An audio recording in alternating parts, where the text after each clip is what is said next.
All right, guys, it's the next day after we tore down the Kubota cylinders, and I've got all the parts now. They all just showed up here a little while ago. I ordered everything from CRC over in Robertsdale, Alabama. CRC, they're a great company to deal with.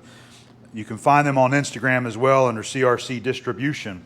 They have they always like to stay active with a lot of their customers, and and everybody on Instagram showing the materials that they cut and they ship out. So good company to deal with, not only for hydraulic parts. I mean, they'll have pretty much any kind of hydraulic part you want, whether it be a soft part or raw materials there. They, for years, like Dad and I used them a lot for years whenever we needed material in a hurry, because they're really close to us. They're less than an hour drive from here. And sometimes we'd be in a pinch and we really needed a piece of material to get a job done.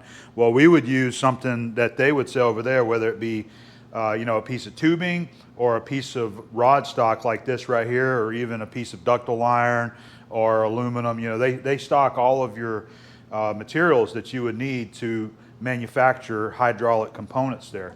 But we use them oftentimes for other things that we needed that wasn't necessarily a hydraulic cylinder. So something to keep in mind there. Good company to deal with over there at CRC, so keep them in mind if you need some materials for your hydraulics, or maybe even some materials for your jobs. So with saying that, we're going to get started on machining the two hydraulic rods over here. Remember, we got two that need to be replaced. So this is the bar stock that I ordered right here. This is 1045 steel, chrome plated, 1.25" diameter.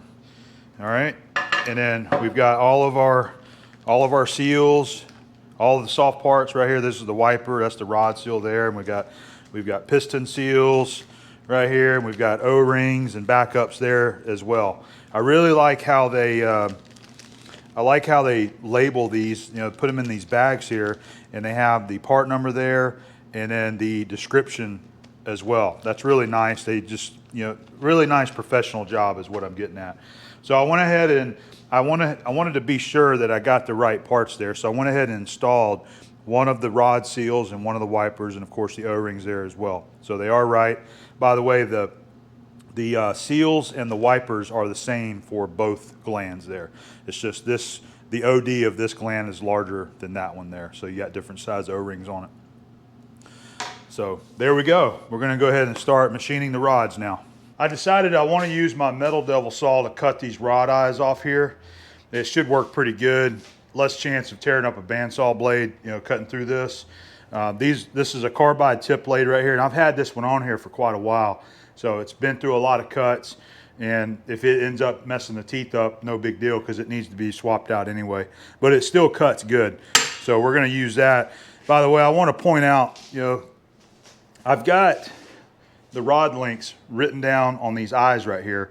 This particular rod eye, the rod from the end to this flat here is 23.5. This rod right here with the narrow eye is 23 inches, so there's ½ inch difference. So wrote it on both the eyes. I also took a picture of this so that I could reference it through a picture on my phone, and I wrote it down on a pad. Just things like that that's really easy to forget to do before you go and you start taking things apart and cutting things apart, and all of a sudden you realize you don't remember which one goes with which and how long things were. I'm only saying that from experience over the years of working in the hydraulic shop. You do forget things sometimes, and you just forget things. So I'm just trying to help you guys out. Let's go ahead and see how this thing does. I put my earring protection in because this stuff hurts my ears if I don't use it.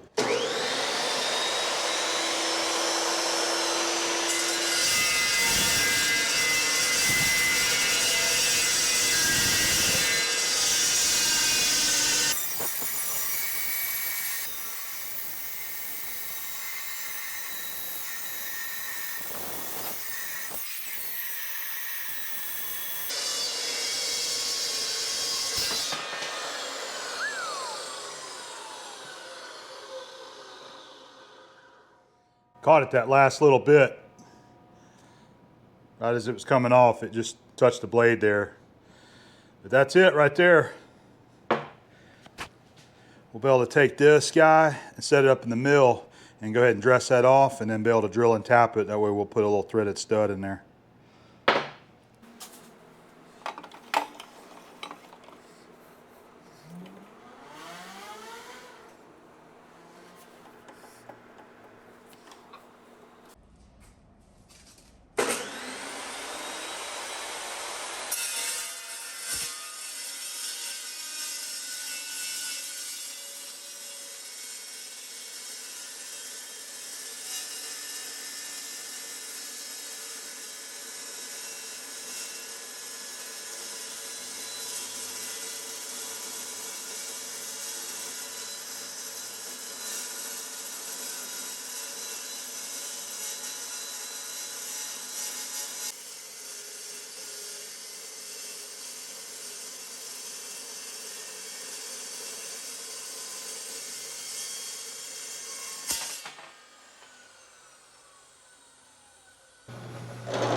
I'm going to start the machining on these two rods. So one end is going to have a 3/8 diameter pilot machined on the end, just a little stub that's going to line up with the rod eye, and then we'll flip it around and turn the other end. Just a simple turn 3/4 diameter shank with 3/4 threads.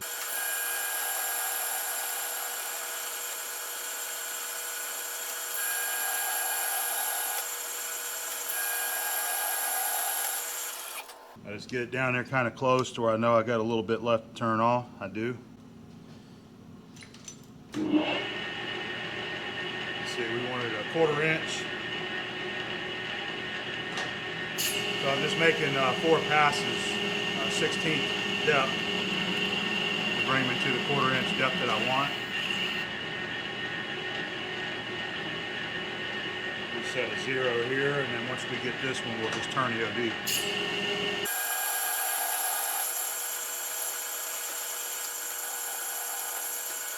Going with a pin diameter of 380 thousandths right here, and that'll give me about 1 to 1.5 thousandths interference.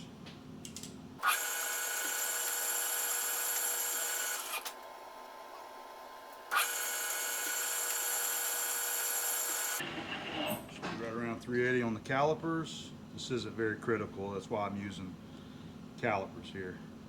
So that looks good enough. All right, and now we also want to machine a bevel right here that we're going to fill up with weld once we press this together and run our weld bead.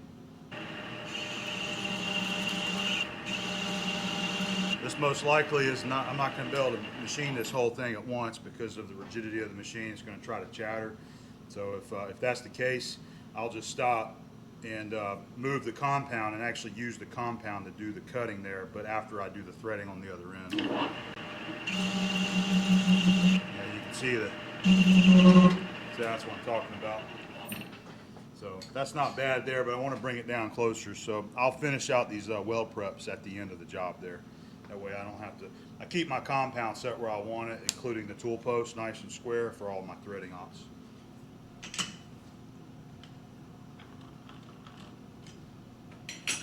Now, when you're moving these chrome plated rods in and out of these chucks, that chrome is pretty durable, but you can scratch it if you're not careful because these are hardened jaws.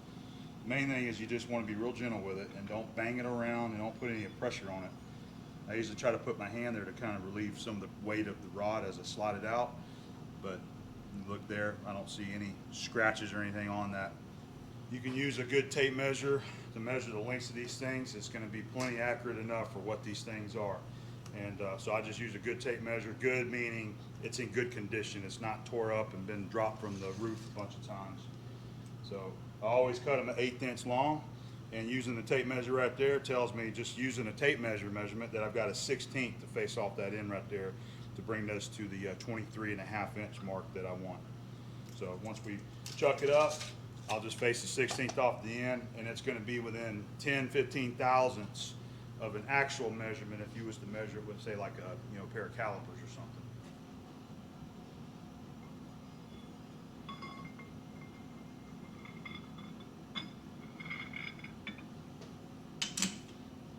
I've got the luxury of using a 6-jaw chuck here in my shop.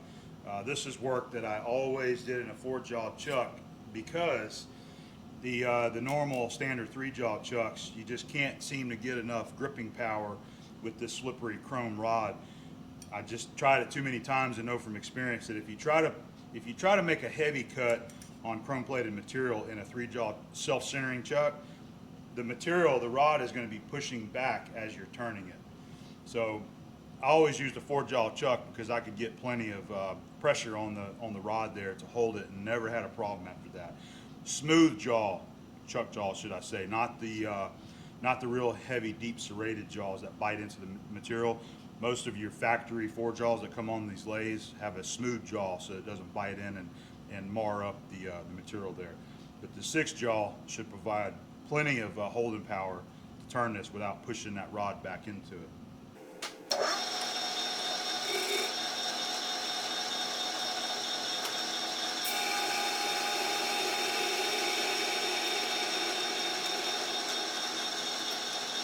One of these days I might get that DRO installed on this lathe. I don't have to focus so much on this style indicator over here, but just using my hook scale here, hook the very tip of the tool, keeping the scale nice and square to the work. I come down, I want it 2 1/8, so I know that I'm on the tip of that tool and I'm looking down here and lining up the 1/8 mark right on the end of that rod. And it is right there. We'll set a 0. That'll be our stop point right there. Make a little witness line, just like that.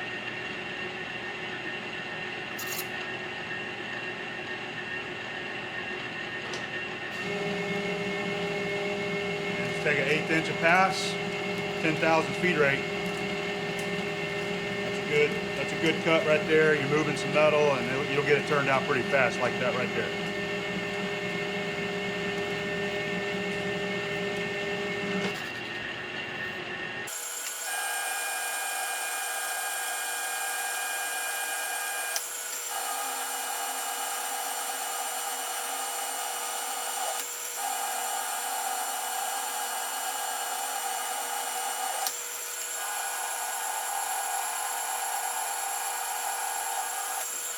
These last 2 cuts, I always split it, whatever it is. In this case, it was right around 95 thousandths. So I take 50 thousandths, and then I'm going to take a measurement with my micrometer, and whatever I want to finish at is what I'm going to take right here. All right, so I actually want exactly 50 thousandths on this cut. And this will be my finish. It should leave me right around 0.748 to 0.747.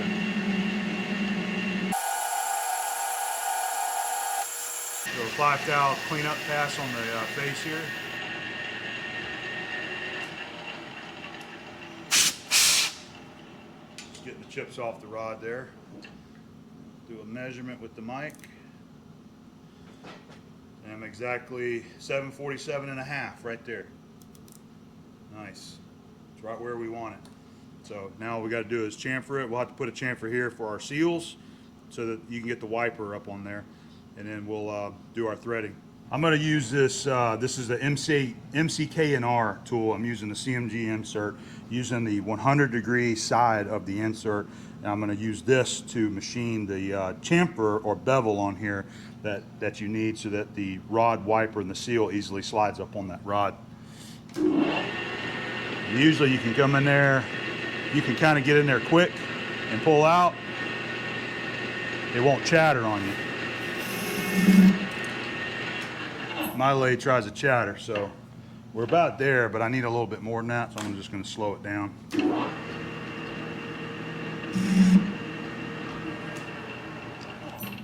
That's not bad right there. It's about 3/16. So that's all you need right there for your seals to slide over, but you got to make sure that you break this sharp edge there and then polish this in so it's nice and smooth.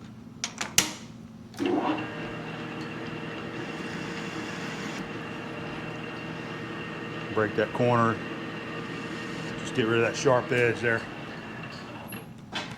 Using the Tungalloy Tetra Mini Cut for the threading, and we have a 3/4 stop point right there. So again, just using the good old trusty scale, line up the tip on 3/4, and I'm going to set a 0 right there, and then all we do is just come in here,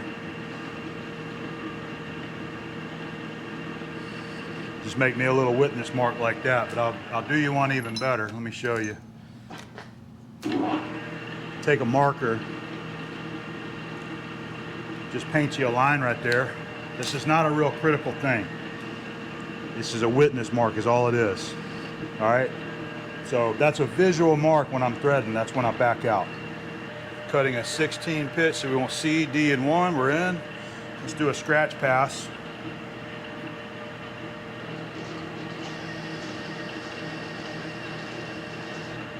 Just like that.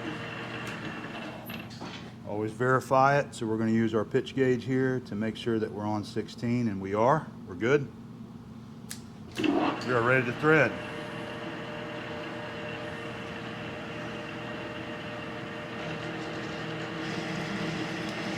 Cutting a 16 pitch on this lathe Means I can engage this half nut anywhere I want. I don't have to look at it.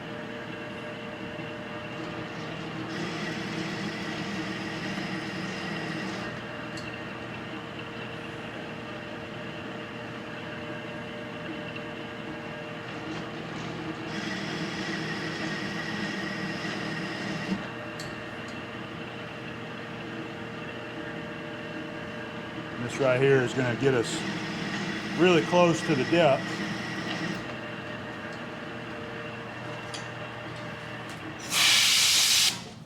I'm not going to be worried about, I'm not going to go under the pitch diameter that it needs to be, but I've got all of the nuts that are used on this rod cleaned, and we're just going to use that to make sure it screws on. So I come to a shallow depth, you know, where I know I'm not to full depth, and then take a few passes, very light passes, until we know the nut screws on there good. You just don't want it too loose. See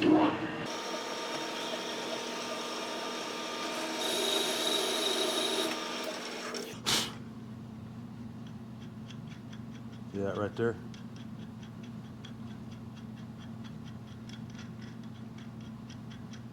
And it's not loose either. That is a close fit on those threads right there, which is what you want with the hydraulic parts there. So we went in a total of 47 thousandths on the compound. So I'll write that down right here just so that I know on the next one, as we're feeding in, I'll know to come up close to, you know, 45 thousandths, and then start checking the nut just like we did there.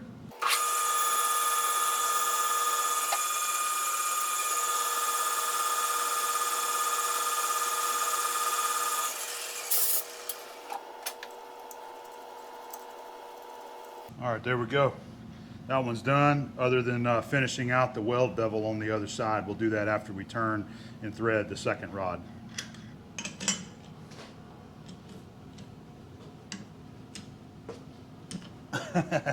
Had that thing tighter than I thought.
All right, we've got both of the rods machined.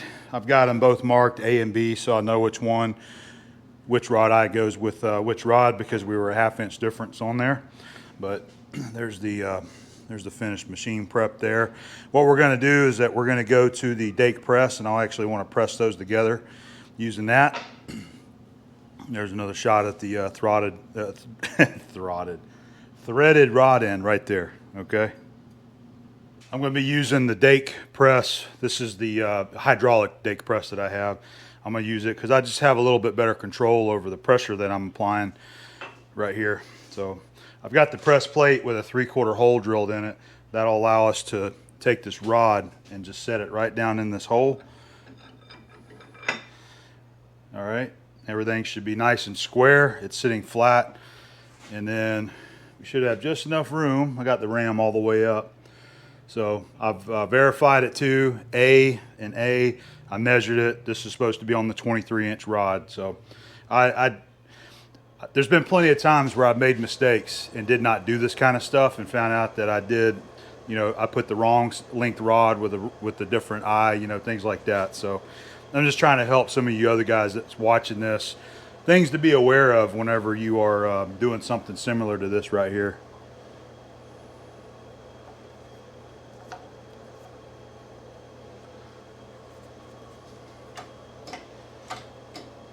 I'm just going to try to get it square. All right, so I touched it up in the lathe so that I can get it started like that.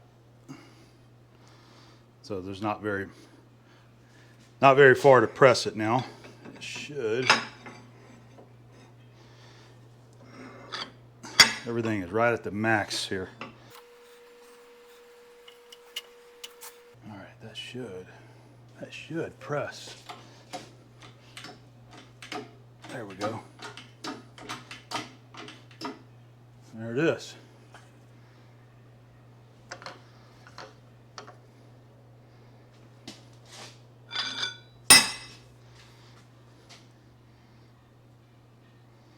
Nice and square, nice and tight, so that'll keep the rod in place whenever you go to weld it on there. All right, we'll set up the second one and get it done.